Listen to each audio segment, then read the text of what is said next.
नमस्कार, सादर प्रणाम। हम रामलाल फिर अपने सबके बीच एक नया एपिसोड ल के आयल छी। लाचारी कहे छे, ए दुनिया तुझे कुछ नहीं देने वाली, मोहम्मद के दर पे चला जा सवाली। ये दुनिया तुझे कुछ नहीं देने वाली।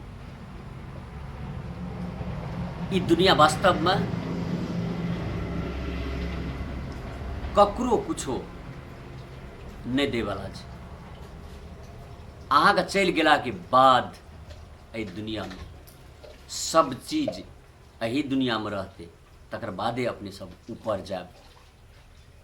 जिंदगी में बहुत सारे लोग के उतार चढ़ाव, खुशी गम होइत रहे छै जिंदगी में।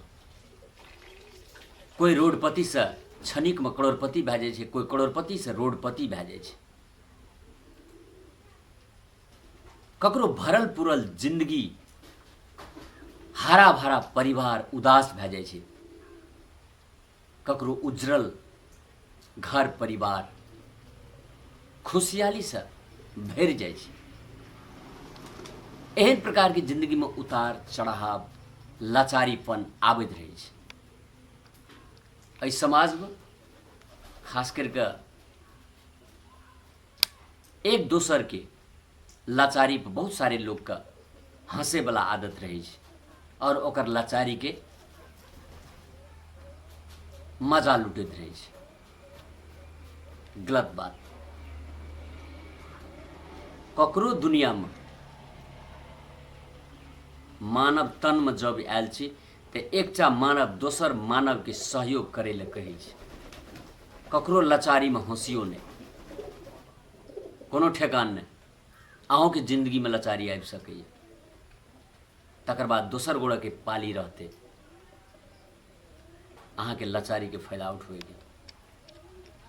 ताहि दुआरे दर्शक भगवान अपने सबके विनम्र अनुरोध करऽ चाहब जे अपने सब क्यों अगर लाचार छै, क्यों अगर दुख में छै, क्यों अगर बेबस छै, तो एकटा मानव के जे धर्म छै हुनका अंगुरी पकड़ कर अपने सहारा दियो, चलते अपने वो और ओकरा नया जिंदगी देखाबियो, ताकि ओकरो जीवन फेर से हर्षोल्लास से भरे, खुशहाली आवे। मनुष्य के जिंदगी में ये अपने सब खुद के बुझे छी। मनुष्य के जिंदगी में कभी खुशी कभी गम होइत रहे छै। ऐठना कहना चाहिए, बेसी भए जाए तो माती ने, कम भए जाए तो आती ने। मतलब बेसी धन टका पैसा भेला के बाद, बेसी सर समांग भेला के बाद हमरा अहाँ के समाज में लाचार लोग सब पर हेपहा दृष्टिकोण से लोग देखैत रहै छै। कोनो पता ना अपने के जिंदगी में ओना आबि सकै छै। एहि दुनिया में अपना बदौलत कुछो नहीं है। ऊपर वाला के कृपा से पत्ता हिले छै। हालांकि हमरा अहाँ के समाज में बहुत सारे एहन एहन आदमी सब रहे छै जे कहै छै भगवान कतऽ छै। भगवान छै दुनिया में, नहीं छै से बात नहीं छै। भगवान नहीं रहती तो हम अहाँ पैदा कतऽ से हेतियै। आब कहबै माय बाप पैदा केलकै, तो माय बाप कर्म करै छै, लेकिन पैदारिश कोई बच्चा के बोली, दुनियादारी, हरेक चीज भगवान के कृपा छै। धर्म संगत जे कर्म करै छै ओ कर्म बड़ा फलदायी है। तो कतौ न कतौ आदमी जे छै से धर्म संगत कर्म नहीं करे छै तो लाचार भए जाइ छै। धर्म संगे संग अगर कर्म करे छै तो वो बहुत फलदायी है। तो ओकर पनिशमेंट, विभिन्न प्रकार के तनाव, विभिन्न सर समाज के तनाव से आदमी जे छै से बड़ा दुखी के दिन सब भोगऽ पड़ै छै।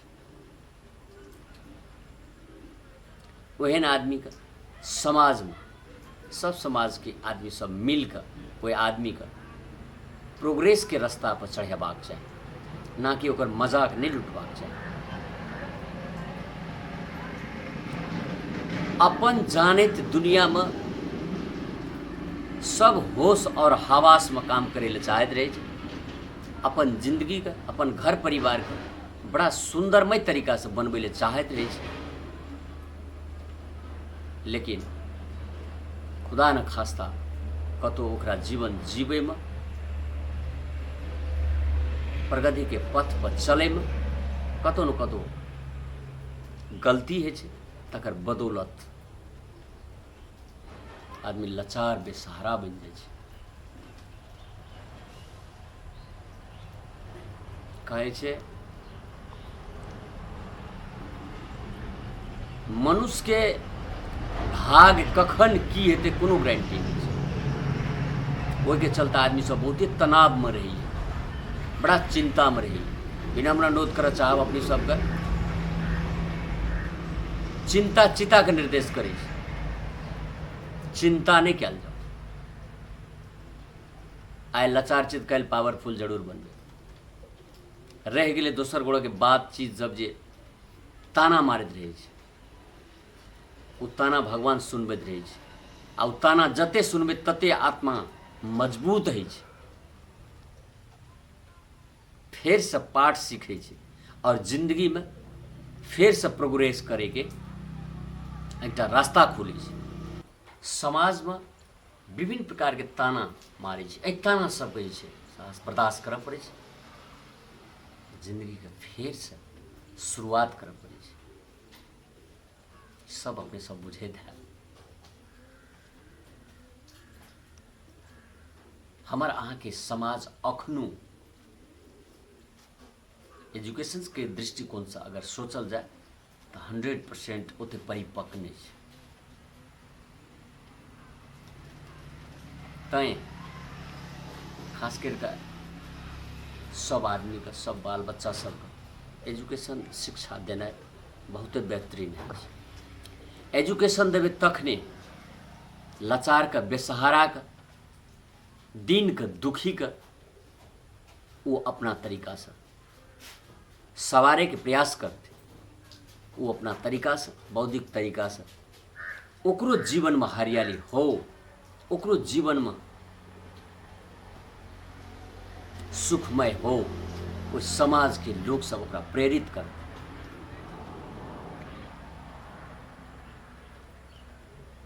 आइ के समाज में कल के ककरो रोटी पर नहीं नून, ककरो बाटी बाटी नून। ककरो एहन घर परिवार छै जे कोई खेनहार नहीं छै, कोई सुतनहार नहीं छै, कोई रहनिहार नहीं छै। लेकिन ककरो आइ की खेते, काल्हि की खेते तकर समस्या छै। अपन अपन ठाम से प्रयास सब करते रहे छै जे हम नीक होए, हम बहुत सारे धन कमाबी, टका कमाबी, हमरा कोनो प्रकार के तकलीफ नहीं हुए। लेकिन कतौ न कतौ जिंदगी के पथ पर चलत काल कठिनाई है छै, तकर बदौलत पछाड़ी पड़ जाइत रहे छै। तैं विनम्र अनुरोध कर चाहब अपने सबके, अगर अपने सबके समाज में, अपने सबके गाम में, अपने सबके टोल में, अपने सबके परिवार में अगर क्यों लाचार छै तो ओकरा देख के हंसियो नहीं, ओकरा सवारियो, ओकरा बोल भरोस दियो, ओकरा खुशी दियो, ओकरा साहस दियो, ताकि फिर उ जिंदगी से लड़ सके और फिर अपन मुकाम हासिल कर सके, फिर ओकरा परिवार में खुशहाली के वातावरण आवे।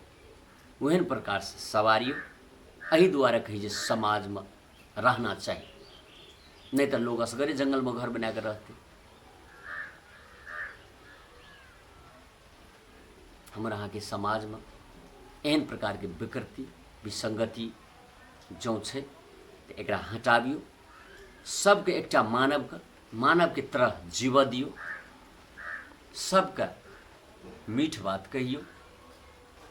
टाका पैसा नहीं रहे छै, खाए वाला वस्तु सब नहीं रहे छै तो सर समाज के लोग सवारियो ओकरी समाज कहे छै। असल समाज लाचार के देख कर हंसियो ने ओकरा सवारियो ओकर मजा नहीं लूटियो कियाकि अहों के जिंदगी में ओहन कहियो आबि सकैए खुदा न खास्ता। तै विनम्र अनुरोध कर चाहब अपने सब लाचारी के फायदा कतौ नहीं उठाबियो ओकरा सवारियो और फिर से ओकरा जीवन में हरियाली आवो से भगवान से कामना करें। बेस्त धन्यवाद आई के लिए इतने। फिर अगला दिन अगला एपिसोड लगे आप तादेर के लागी हम रामलाल अपने सब विदा भर। धन्यवाद। जय मिथिला जय मैथिली।